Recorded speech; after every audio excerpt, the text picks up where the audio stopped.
Okay, I am an alum from last year's edition of the Salute Your Shorts Film Festival. I had two films that I directed, one Ferryman at the Wall and the other Guns Found Here. And today I am interviewing Carol Nguyen, director of No Crying at the Dinner Table. Hey, Carol. Hello. First, I just want to say I was really glad that I was assigned this film. This is the first film that I watched from this year's Salute Your Shorts, and it's beautiful. I want to, I think it's one of those rare short documentaries that's going to stay with me for a while. Thank you. And not, for some obvious reasons, for its vulnerability and its humanity, but also for the structure of the film.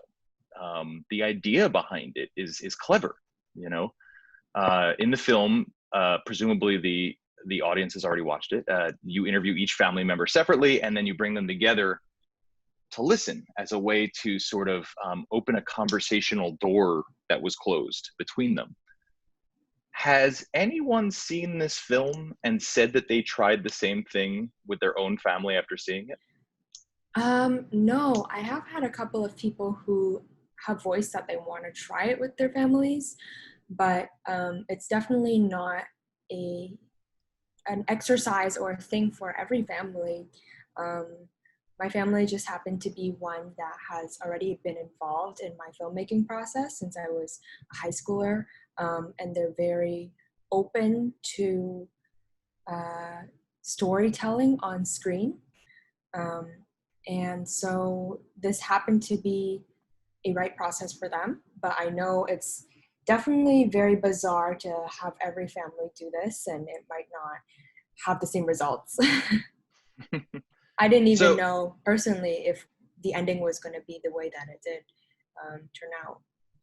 I'm sure. And there must have been some personal trepidation that perhaps it would open a wound that couldn't be closed.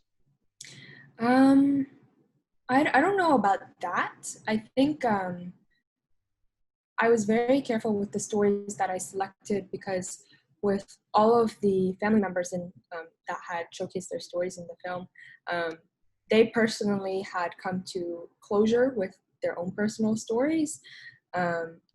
What I feared would happen was we were just going to sit there awkwardly and sweep things under the rug as we usually do.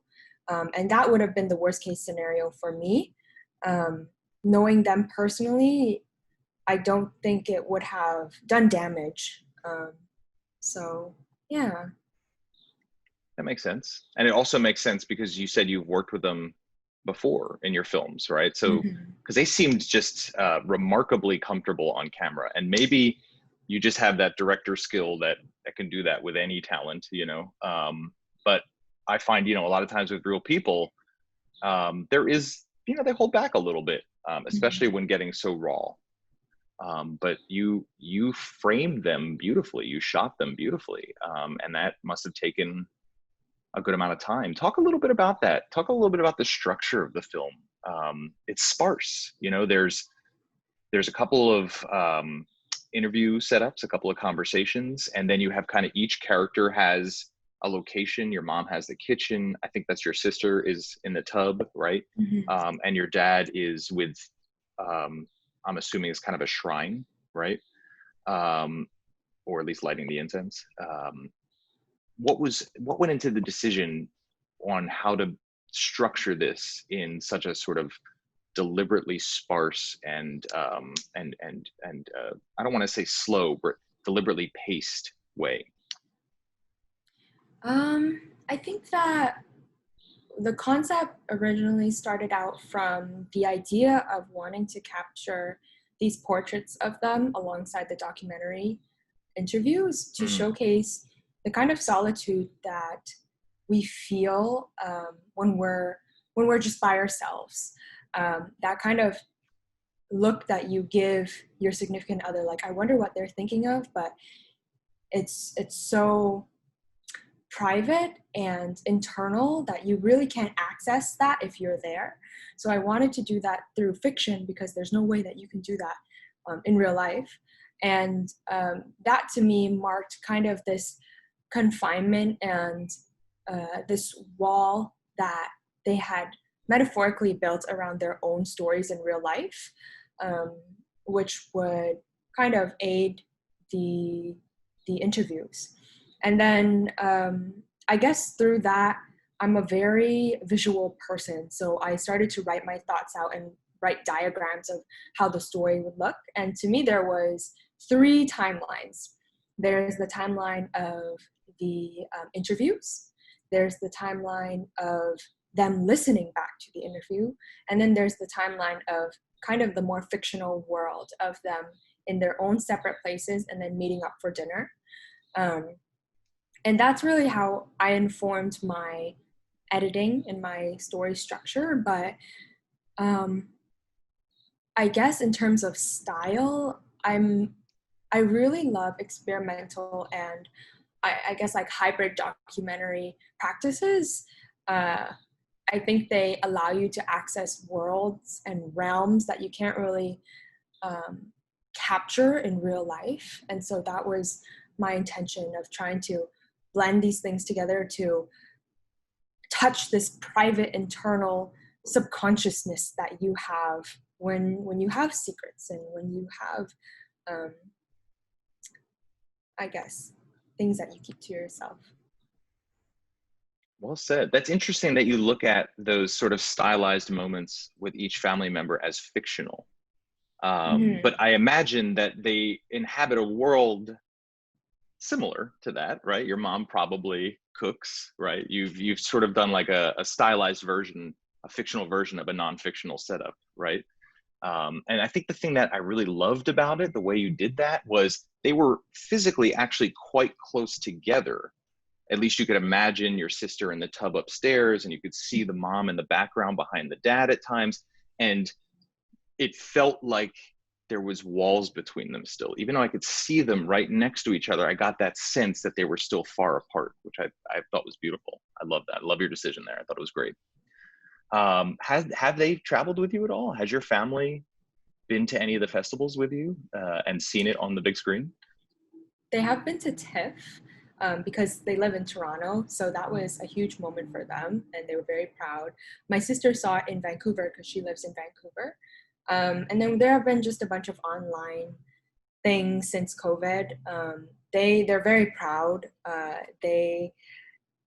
For them, I think for a lot of people, I wouldn't just say Vietnamese people, but people who live in Vietnam or other countries, immigrants, this story is normal to them, you know, not saying I love you or not kissing or hugging your children is normal to them. So for my parents, at first, they didn't really realize how significant this story would be in connecting young people in the diaspora around the world. And so it wasn't really a big deal at first, but when the story came out and we received the feedback that we did, they realized how brave it was for them to do, even though for them it was just a normal thing. Sometimes I showed my relatives the film in Vietnam. They're just like, okay, cool.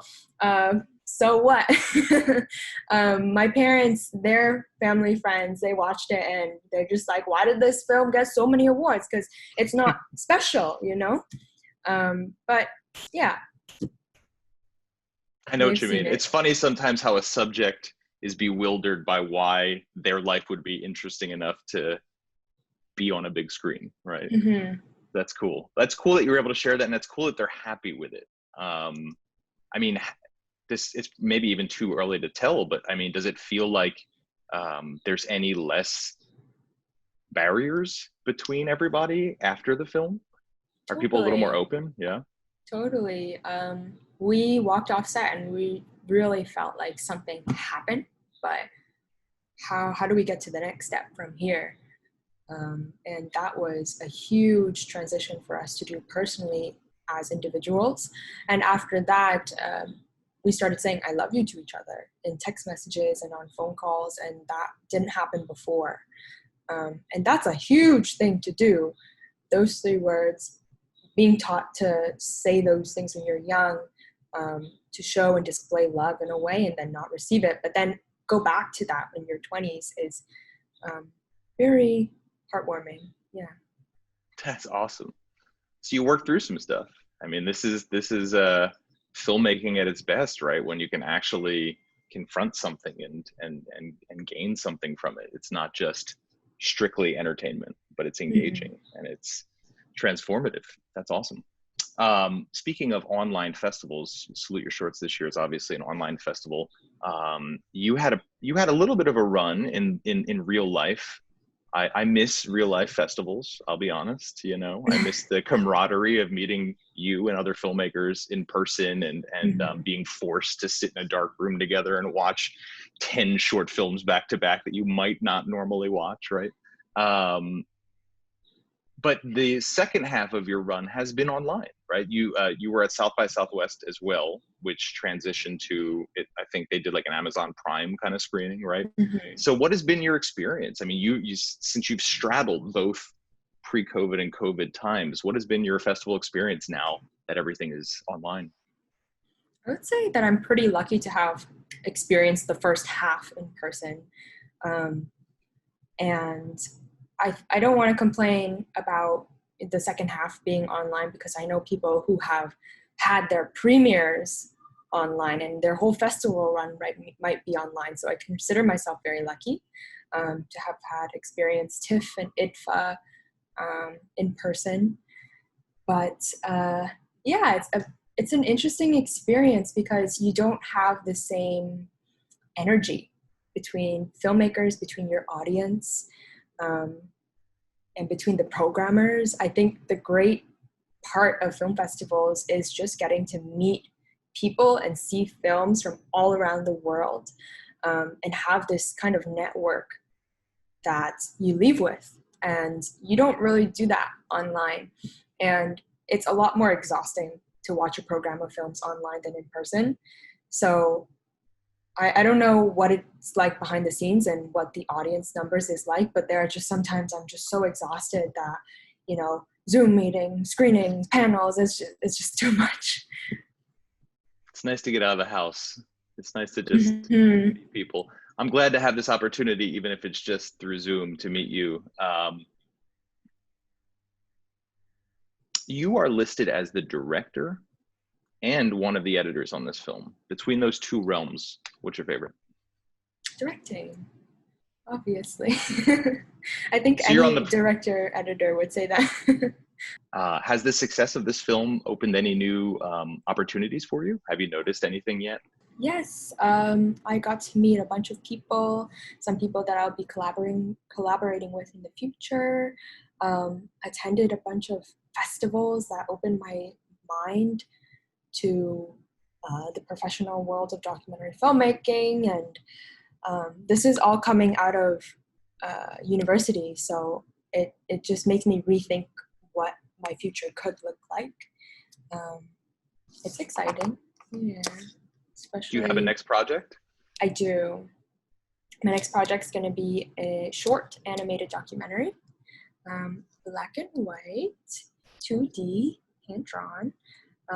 It's going to be a lot of work and a lot of time and money, but I'm very excited for that. It's about my first time going to Vietnam a couple months ago and all the identity crises that I had. Wow, a couple months ago. How cool. It's very fresh. Are you the animator? No. Okay.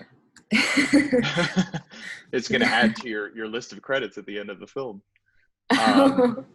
Well, look, it's been wonderful, Carol. Seriously, I loved this film. I thank you for sharing that moment with your family, and I'm glad that it has, you know, a resonant effect after the film, and obviously it's had an effect with the rest of the world too. And I think I might just try something like that with my own family. So I appreciate it. Thank you so much. Goes. Yeah, we'll do.